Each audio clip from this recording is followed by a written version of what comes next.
it's been a roller coaster ride.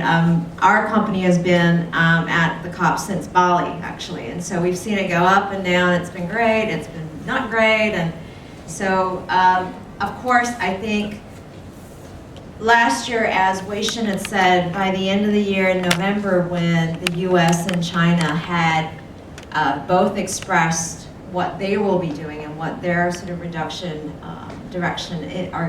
what their directions were going into, I think that definitely painted a very positive picture, or it gave some positive energy when we got into Lima, which was, to be quite honest, you could feel it, because in the last two, it's been quite heads down. I wouldn't say negative, but not really positive, let's say. But this time, there's been a lot of talk, and in fact,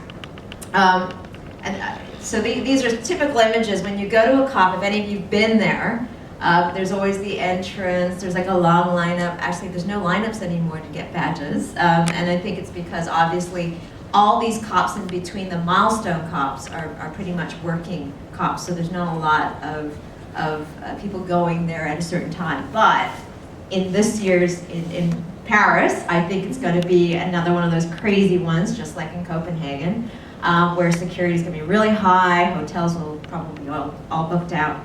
And as a result, I don't know if anyone's booked already to go to COP 21, but I would say you probably already need to have some place to stay by now. And then, of course, the bottom right-hand corner, I always have to take a picture of the bus routes, because at every COP, the venue is always, of course, a little bit away from all the rest of the hotels. And so you kind of find out which is your bus route, and you take it religiously every day. And some of us who have a maybe bigger budget may be able to take not just the bus. But basically, having been there, I was there for about 5 days. Typically, when we go, we try to make it at the end of the first week, beginning of the second week, but just as the negotiators and heads of state start coming in, we try to leave, because security will get worse, and to be quite honest, by that time, there's not a lot, I think, from a business sector we could really do.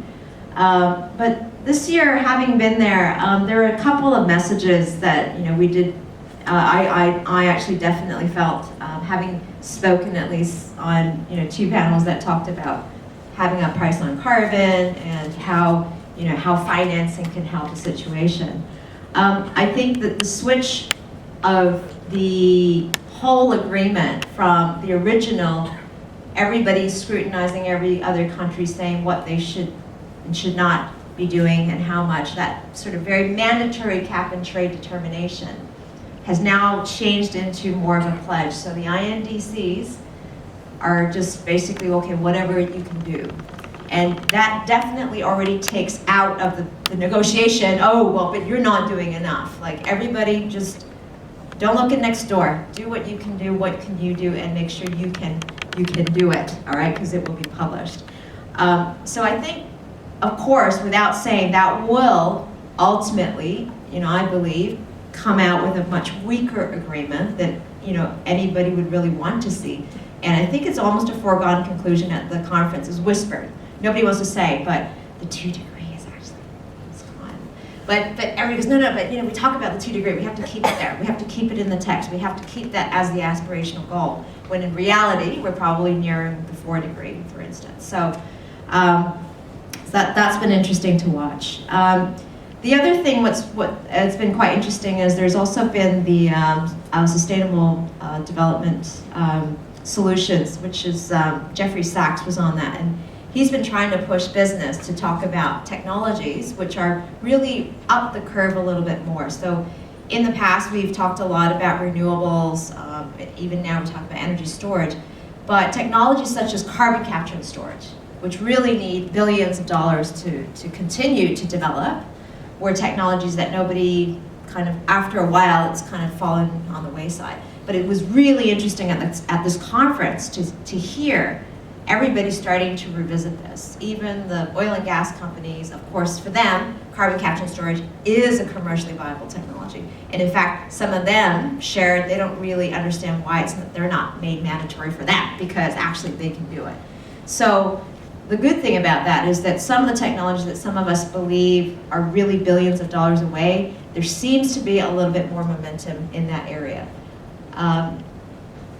And then what Wei Shen had mentioned, really the call for price on carbon intensifies. Well, basically you're hearing it not just from governments, but you're hearing it from businesses. And I think that's really the point, that even businesses are saying, look, we do need a price. Now, but there is a difference in terms of how the price can be applied. That's the big difference. In different economies, different political, social, economic structures, the way that the value of carbon is internalized can come in many forms. And I think that's sometimes part of the negotiation sort of discussion, because some people don't like the word either trade or tax. And there are different ways to actually implement a price on carbon. And there has been, of course, more discussion on financing mechanisms. I think the GCF, as Wei Shen has mentioned, it hit the 10 billion point, and of course, for some people, it's a big deal, but in the grand scheme of things, not really. But I think what's interesting in terms of looking at trading versus funding, in the sense that even the trading, we're starting to see each of the regions and the national countries having their own carbon trading schemes. And as a result, we estimate that perhaps in the next 5 or 6 years, most of them don't necessarily want to quickly hook into the international agreement anyway. So it might actually be good timing that we are looking at post-2020 from the international agreement side of things, because I think the local markets do want to have their own markets in the short term.